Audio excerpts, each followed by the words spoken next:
Bonjour à tous, vous suivez Instant Vérité dans Matin Bonheur. Alors, mesdames et messieurs, pour commencer, je vous souhaite de passer de joyeuses fêtes de fin d'année. En Côte d'Ivoire, plus de 300 associations représentent et défendent les consommateurs. Mais ne vous fiez pas à ce nombre. Selon des observateurs, la plupart de ces associations n'existent que de nom. Hausse du prix des denrées alimentaires, hausse du prix du carburant, de l'électricité. Bref, la flambée des prix est devenue un fait si banal aux yeux de ces organisations qui lèvent à peine le petit doigt pour protester. Interroger les présidents des associations des consommateurs pointe du doigt l'absence de culture des populations dans le domaine associatif. Alors, question. Qu'est-ce qui, selon vous, est à l'origine du mutisme des associations de consommateurs? Pourquoi n'entendons-nous pas leur voix lorsque les droits des consommateurs sont bafoués? À quand des associations de consommateurs qui donnent de la voix et qui sont crédibles? Nous recevons dans Instant Vérité Marius Komoé pour répondre à ces questions. Marius Komoé est le président du CENOCSI, le Conseil national des organisations de consommateurs de Côte d'Ivoire. Bonjour monsieur. Bonjour. Bienvenue à Instant Vérité. Merci. Et puis bon, joyeuses fêtes. Amen. Par anticipation. Je vous en prie. Alors, à combien pouvons-nous estimer le nombre d'associations de consommateurs agréées par l'État de Côte d'Ivoire et combien arrivent effectivement à jouer leur rôle, c'est-à-dire à protéger et à défendre les droits des consommateurs? À dire vrai, à ce jour, non peu dénombré au niveau de la direction générale de l'administration du territoire, qui est l'instance étatique en charge justement d'assurer le suivi de l'État en matière d'attribution d'agréments aux organisations de défense des droits et de protection des intérêts des consommateurs qui se mettent en place. On peut dénombrer, dis-je, au plus grand nombre, 7 véritables associations de consommateurs légalement constituées. Je ne parle pas de ces associations qui se créent pêle-mêle dans les quartiers, dans les villes, les communes, en vue de représenter, eh bien, d'assurer le relais des organisations légalement constituées. À la vérité, les véritables organisations de consommateurs qui pilulent sur l'ensemble du territoire national dans le cadre de la défense des droits et de la protection des intérêts du consommateur sont au nombre, comme vous l'avez dit tantôt, un peu plus de 300 associations. Mais il n'y a parmi ces 300 que 7 à une dizaine légalement constituées. Alors, pourquoi 7 à une dizaine légalement constituées et ce sont ces 7-là peut-être qui travaillent oui, pour défendre un peu le consommateur, c'est cela? À la réalité, oui.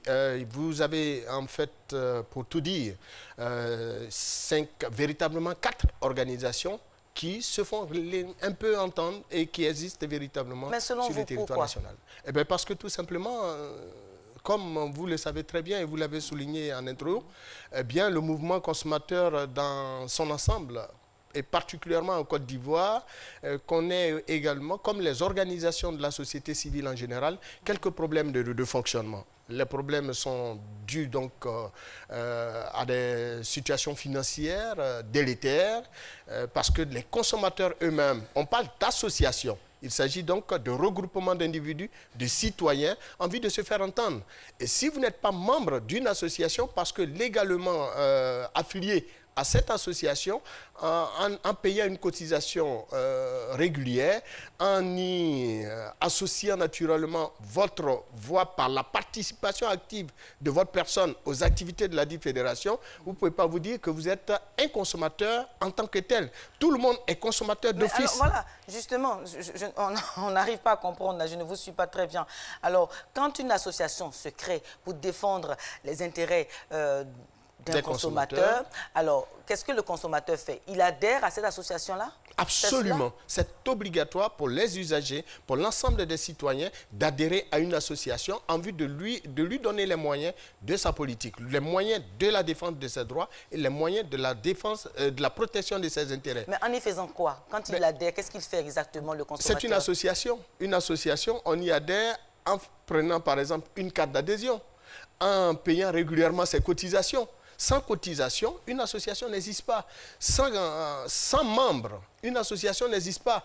Il ne s'agit pas de s'asseoir dans sa maison, il ne s'agit pas de rester dans son bureau, encore moins dans des maquis, des bars et autres, pour prétendre être consommateur et demander des droits, exiger des droits. En même temps, la création d'une association de consommateurs relève du volontariat. Donc, c'est celui qui crée son association qui se dit, voilà, je veux aider. Donc, est-ce qu'il est obligé que le consommateur finance ou bien participe à cette association-là, puisqu'elle relève du volontariat? Mais bien entendu, chère madame, même étant dans le volontariat, eh bien, il faut adhérer à l'initiative. Est-ce que l'initiative qui sous-tend la création de cette association vous intéresse?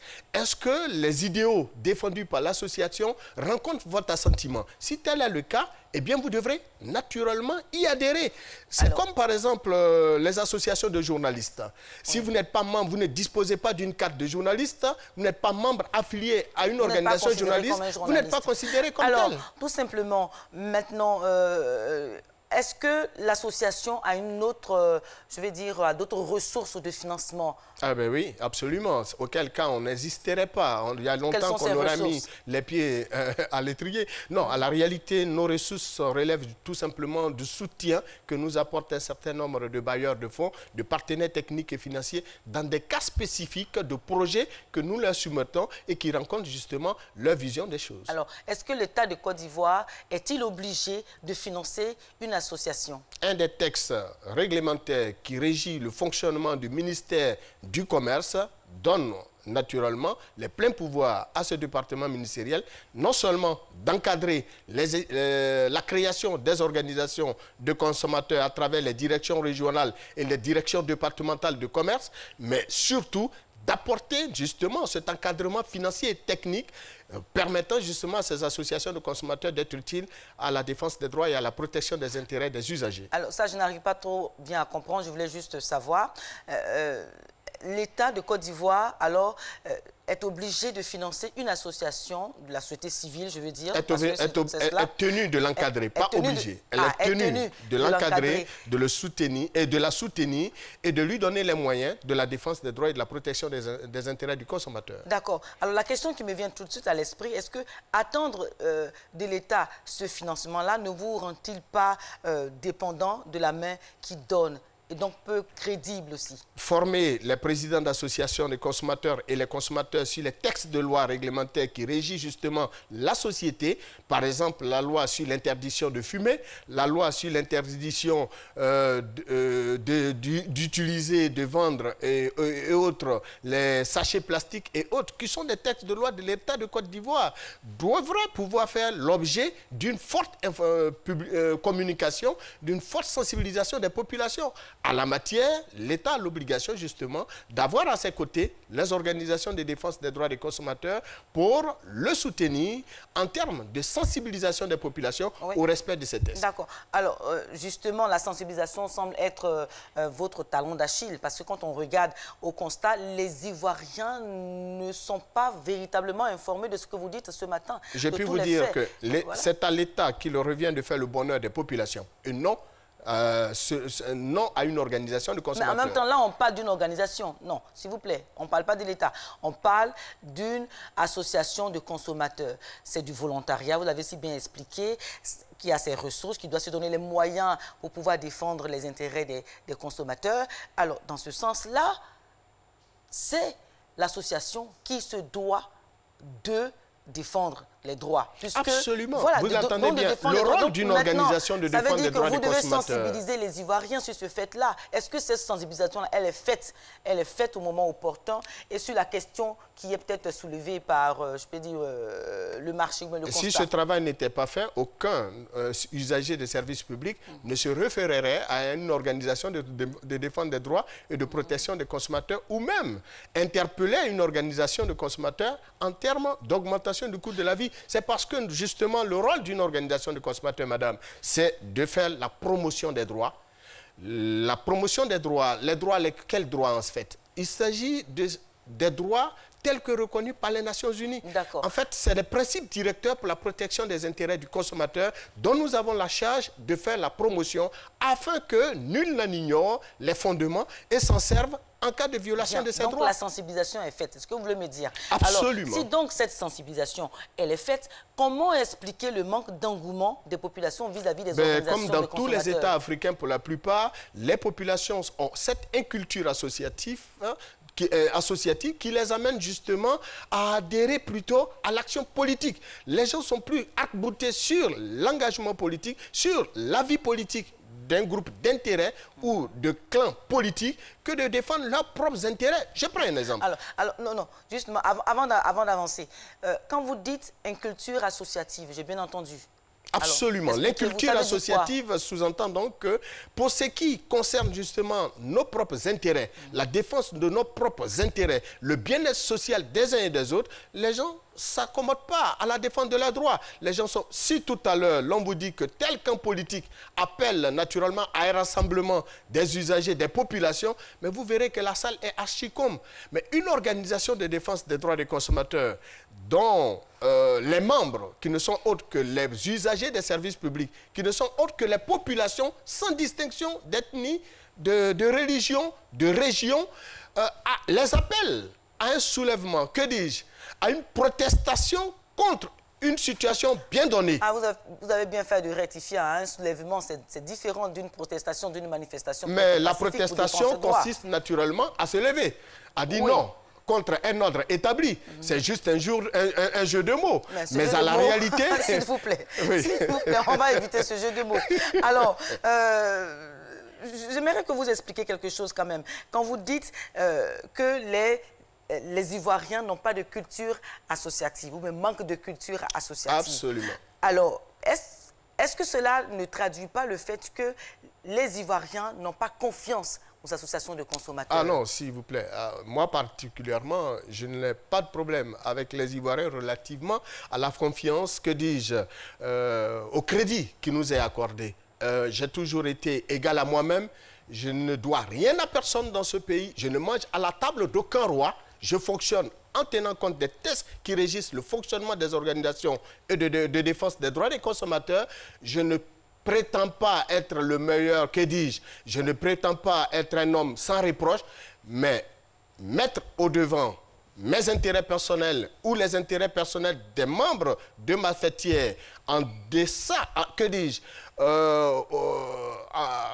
contre, pardon, les intérêts du peuple, nous ne le ferons jamais. Alors, peut-être que votre association, non, peut-être que votre association ne le fait pas, mais en même temps... Non, pas peut-être, nous ne le faisons pas. Non, vous ne le faites pas. Absolument. Alors, mais au constat, les Ivoiriens pensent qu'il y a des associations de consommateurs qui se sucrent sur le dos des consommateurs, tout simplement. C'est à eux, justement, pour avoir de la l'argent, preuve. pour avoir les moyens financiers. Nous savons bel et bien que des associations n'existent que de nom. Se mettre à la solde de certains groupes de commerçants. Nous avons ces informations-là. Qu'est-ce que vous en pensez? Ah non, c'est une réalité.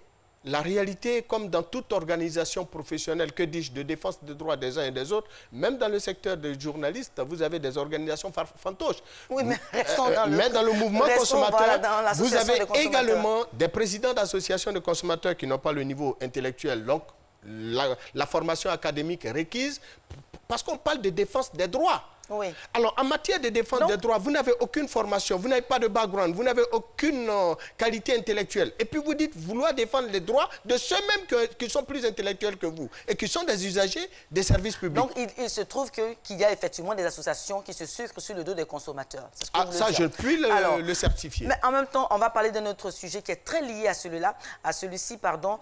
Il nous revient à partir d'enquêtes rigoureusement menées que certaines entreprises bafouent les droits des consommateurs au su des organisations de consommateurs. Il n'y a pas que les entreprises. Même l'État de Côte d'Ivoire bafoue régulièrement les droits des usagers. Face à cette indifférence-là, les populations, vous voyez maintenant, ont décidé de se faire justice elles-mêmes. Alors, comment pouvez-vous justifier ce fait? Vous savez, le mal que nous avons dans ce pays, c'est qu'une fois nommés à un poste de responsabilité nationale, les gens pensent que c'est un acquis. Ils se permettent tout et n'importe quoi. Ils ne savent pas qu'ils sont un service. On reproche tout le temps à un chef d'État, à un président de la République. Mais le président de la République, il est élu, une fois il est élu, il s'entoure de collaborateurs. Mais c'est des gens qu'il a jugés crédibles à un poste. Mais quand les individus font tout et n'importe quoi, y compris les détournements de fonds, mais cela ne relève pas de la volonté. Non, non, j'arrive. Oui, répondez à ma question. Je reviendrai à votre question. Oui. Alors, donc, c'est tout vous dire. C'est là le mal que nous avons dans ce pays. Parce qu'en fait, il y a une responsabilité qui fait que le consommateur est régulièrement... Qu'est-ce que vous faites en tant qu'association de consommateurs? Nous sensibilisons les pouvoirs publics sur la nécessité de la bonne gouvernance. Nous sensibilisons les consommateurs. Mais on n'a pas vu, par exemple, quand des droits ont été bafoués de façon flagrante, au vu aussi de tout le monde, en Côte d'Ivoire ici, on n'a pas vu des associations de consommateurs se lever, donner des mots d'ordre, de manifestations pacifiques, j'insiste là-dessus, pour que les droits soient respectés, pour que les consommateurs se fassent entendre. Il n'y a pas eu cela. Pourquoi? Le seul leader du mouvement consommateur national qui, pour la première fois dans l'histoire de cette organisation au niveau national en Côte d'Ivoire, a appelé les Ivoiriens à un soulèvement populaire, c'est bien votre interlocuteur de ce matin. En 2008, je fus le seul Ivoirien, leader d'une organisation de la société civile, à appeler les Ivoiriens à protester contre la vie chère sous le régime précédent. Mais là, le problème aujourd'hui, c'est quoi? Vous avez des gens qui sont au pouvoir, soit ils sont ministres, ils sont à des postes de responsabilité, et puis on ne peut pas élever la voix. Dès que vous élevez la voix, eh bien, vous êtes dans des situations d'inquiétude, d'intimidation, vous êtes interpellé, c'est inacceptable. En définitive, s'il vous plaît, à qui profitent les associations de consommateurs? Aux responsables des organisations que vous êtes ou aux consommateurs? Eh bien, ça fait combien d'années? Ça fait 7 ans que le régime actuel est au pouvoir. C'est aujourd'hui que vous me recevez sur ce plateau. Ah mais non, mais c'est d'actualité. Nous avons régulièrement été présents sur le terrain de la défense des droits des consommateurs. Mais il faut qu'on nous donne la parole. Alors, nous sommes obligés de nous cantonner sur les réseaux sociaux et que sais-je. Mais il est inacceptable, pourtant, ce média d'État survit grâce à nos pouvoirs d'achat. Vous êtes là oui, mais parce que vous l'avez voulu, après combien d'années d'abstention. Mais en même temps, on ne peut pas tirer sur la RTI, c'est normal. Ah non, je ne tire pas là sur la RTI, je tire sur mon média d'État. Avant vous, il y a eu des personnes qui sont passées, s'il vous plaît. Mais qui sont pour la plupart des politiques. Mais non, s'il vous plaît. Nous avons reçu récemment des organisations, je vais dire... de la société civile. De la société civile, voilà, tout simplement. Des organisations syndicales. Alors, M. Marius Komoé, merci d'être venu. C'est plutôt nous. Vérité. Et vive le mouvement consommateur. Le rôle et le fonctionnement des organisations de consommateurs. Vous êtes, je rappelle, le président du Conseil national des organisations de consommateurs de Côte d'Ivoire, CNOCSI. Donc, mesdames et messieurs, c'est donc la fin de Instant Vérité. Le réveillon de la Saint-Sylvestre, c'est ce soir. Alors, la transition vers 2019. Restez dans Matin Bonheur pour mieux vous préparer avec Alix et Marco.